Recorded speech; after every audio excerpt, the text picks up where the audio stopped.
दोस्तों नमस्कार। आज लेसन 22 है और इसमें हम सीखेंगे कि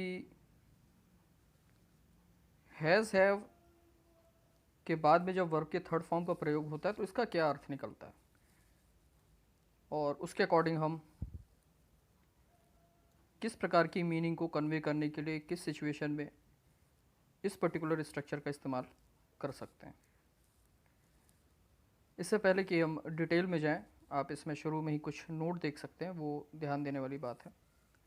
नोट 1 जो दिया हुआ है, whenever a verb will be use directly after have और has its use in third form only. कहने का मतलब ये है कि जब कभी भी हैज़ अथवा हैव के बाद कोई भी वर्ब आएगी डायरेक्टली हैज़ और हैव के बाद में, तो हमेशा थर्ड फॉर्म में ही आएगी।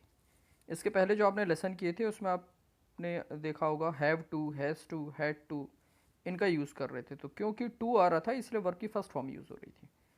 लेकिन यहाँ पर हम क्या यूज़ कर रहे हैं, डायरेक्ट वर्ब को यूज़ कर रहे हैं हैज़ और हैव के बाद में, तो इसलिए इसका थर्ड फॉर्म ही यूज़ होगा, इस बात को ध्यान में रखना है।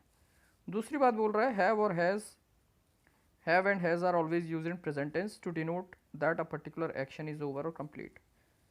और दूसरी बात जो समझने की वो ये है कि हैज़ और हैव का इस्तेमाल हमेशा वर्तमान काल के संदर्भ में किया जाता है, और जब इसके बाद वर्ब के थर्ड फॉर्म का प्रयोग किया जाता है तो एक जो बहुत सिंपल सी मीनिंग देती है वो ये कि जिस वर्ब को हम इस्तेमाल कर रहे हैं वो काम जो है वो पूरा हो चुका है या कंप्लीट हो चुका है। तो चलिए देखते हैं किस तरीके से मीनिंग एक्सप्रेस की जाती है, कुछ एग्जांपल्स देखते हैं। I have informed him about your ill health. पहला example, I have informed him. देखिए हैव के डायरेक्ट बाद वर्ब आ रही है इन्फॉर्म, और यहाँ पर हमने फर्स्ट फॉर्म यूज़ ना करके क्या किया, थर्ड फॉर्म यूज़ किया है। आई हैव इन्फॉर्म्ड का मतलब होता है मैंने इन्फॉर्म कर दिया है या मैं इन्फॉर्म कर चुका हूँ। हिम मतलब उसे, तो मैंने उसे इन्फॉर्म कर दिया है या मैं उसे इन्फॉर्म कर चुका हूँ। किस बारे में, अबाउट योर इल हेल्थ, तुम्हारी बीमारी के बारे में, जो तुम्हारा स्वास्थ्य ठीक नहीं है इस बारे में। समझ में आई बात। इसी से मिलता जुलता नेक्स्ट सेंटेंस देखिए, ही हैज़ लर्नड स्विमिंग, मतलब उसने स्विमिंग सीख ली है या वह तैरना सीख चुका है, मतलब वो काम जो है वो कंप्लीट हो चुका है। थर्ड सेंटेंस में क्या बोल रहा है, Amit has visited the Taj Mahal about 4 times. Amit लगभग 4 बार ताजमहल जा चुका है या विजिट कर चुका है। Fourth, they have submitted there assignments. कुछ स्टूडेंट्स की बात आप कर रहे हैं शायद यहाँ पर, और वहाँ पर आप बोल सकते हैं कि वो जो स्टूडेंट्स हैं या वो लोग जो हैं वो अपने असाइनमेंट्स सबमिट कर चुके हैं या उन्होंने अपने असाइनमेंट सबमिट कर दिए हैं, जमा कर चुके हैं। और लास्ट सेंटेंस, फिफ्थ सेंटेंस इस पर्टिकुलर कैटेगरी में जो अफर्मेटिव सेंटेंसेस की है वो ये है, we have completed our work, मतलब हमने अपना काम पूरा कर लिया है।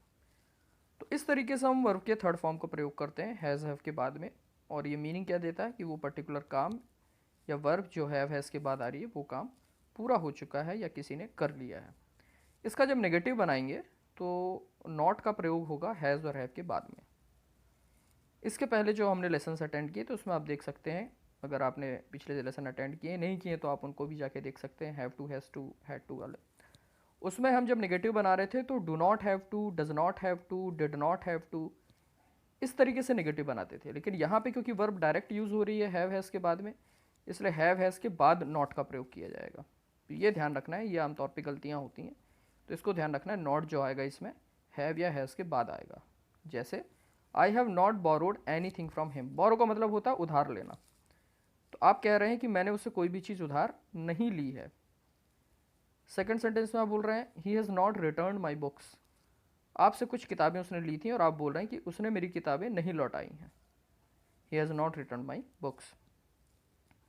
Third sentence, they have not reached here yet. कुछ लोग आपके यहाँ आने वाले हैं, आप उनका इंतज़ार कर रहे हैं और आपसे किसी ने शायद जानकारी ली, फ़ोन किया कि भाई वो पहुँच चुके हैं क्या, और आप उन्हें जवाब दे रहे हैं कि no they have not reached here yet. Reach का मतलब होता है पहुँचना, तो वो अभी तक यहाँ नहीं पहुँचे हैं। Fourth sentence, Aamir's father has not allowed him to come with अस।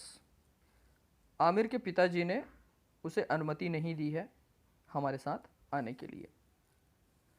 और लास्ट सेंटेंस इसमें आई have not forgiven him. Forgive का मतलब होता है माफ़ करना, मैंने उसे माफ़ नहीं किया है। तो इस तरीके से नेगेटिव सेंटेंस में हैज़ का प्रयोग किया जाता है। इसके बाद हम देखेंगे यस नो टाइप क्वेश्चंस किस तरीके से बनाए जाते हैं। इसमें आप पहला सेंटेंस देख सकते हैं, have you seen Amit anywhere, क्या आपने अमित को कहीं देखा है। इसमें यह ध्यान रखना है कि जैसा सब्जेक्ट होगा उसके अकॉर्डिंग ही हैव या हैज़ का प्रयोग किया जाएगा। शुरू में हैव आएगा या तो हैज़ आएगा, और वो डिपेंड करेगा कि सब्जेक्ट क्या यूज़ हो रहा है। यू के साथ हम हैव यूज़ करते हैं, इसलिए हैव से प्रारंभ किया हमने इसे। ही के साथ हैज़ यूज़ करते हैं, इसलिए हैज़ से प्रारंभ किया है। Have you seen Amit anywhere, क्या आपने अमित को कहीं देखा है। Has he gone to market, क्या वो मार्केट गया है। Have you learn all the usages of this electronic device, किसी के पास कोई इलेक्ट्रॉनिक डिवाइस है जिसके मल्टी यूसेज हैं, एक से ज़्यादा यूसेज है, और आप उससे पूछ रहे हैं कि आपने इस डिवाइस के या इस इलेक्ट्रॉनिक डिवाइस के जो सारे यूसेज हैं क्या आपने सीख लिए हैं। फिर फोर्थ में क्या बोल रहे हैं, has his father taught you maths, क्या उसके पिताजी ने आपको मैथ्स पढ़ाई है। और लास्ट में आप बोल रहे हैं have you passed that exam, किसी ने कोई एग्ज़ाम दिया था और आप उसके बारे में इंक्वायर कर रहे हैं कि क्या तुमने वो परीक्षा पास कर ली है। और इस तरीके से हम यस नो टाइप क्वेश्चन बनाएंगे। और अब हम आते हैं लास्ट कैटेगरी में डब्ल्यू एच क्वेश्चन की तरफ। इसमें पहले डब्ल्यू एच वर्ड आ जाएगा, फिर हैव या हैज़ आएगा सब्जेक्ट के अकॉर्डिंग, और उसके बाद की बात आगे हम करेंगे कि उसके बाद वर्ब आएगी। अगर नॉट वाला सेंटेंस है तो सब्जेक्ट के बाद नॉट पहले आएगा, फिर वर्ब की थर्ड फॉर्म आएगी। Why have you not return his books yet, तुमने अभी तक उसकी किताबें क्यों नहीं लौटाई हैं। What has he told you about me, उसने तुम्हें मेरे बारे में क्या बताया है। वेयर हैज़ ही गॉन, वो कहाँ गया है। हु हैज़ डन दिस, यह काम किसने किया है। और लास्ट है how has he gone there, मतलब वो वहाँ कैसे गया है, या आप दूसरे शब्दों में ये पूछना चाहते हैं किस माध्यम से गया है, किस व्हीकल से गया है, तो how has he gone there. और इन्हीं सारे सेंटेंसेस के स्ट्रक्चर नीचे दिए हुए हैं। अफर्मेटिव सेंटेंस का स्ट्रक्चर आप देख सकते हैं, उसका भी मैंने एग्जांपल दे दिया है, कोई कन्फ्यूजन ना हो इसलिए। फिर नेगेटिव सेंटेंस का स्ट्रक्चर है, उसके भी एग्जांपल है। यस नो टाइप का भी है, उसके भी एग्जांपल, और डब्ल्यू एच के भी मैंने स्ट्रक्चर के साथ एग्जांपल दिए हैं। और लास्ट में मैंने ये भी बता दिया कि कहाँ पर हैव का यूज़ करना है, कहाँ पर हैज़ का, किन सब्जेक्ट्स के साथ हैव का यूज़ होता है, किन के साथ हैज़ का यूज़ होता है। ख़ास तौर पर उन व्यूअर्स के लिए जो इस वीडियो को पहली बार देख रहे हैं, इसके पहले के लेसन अटेंड नहीं किए हैं। तो इस तरीके से आज का लेसन हमारा पूरा होता है। आई होप आपको बात समझ में आई होगी, and now you are able to use this particular usage of have and has, that of using with third form of the verb. So आज के लिए इतना ही। नेक्स्ट लेसन में फिर हम कुछ नए लेसन को लेकर हाजिर होते हैं। तब तक के लिए अपना ध्यान रखें। Stay positive, stay safe, take care and bye bye.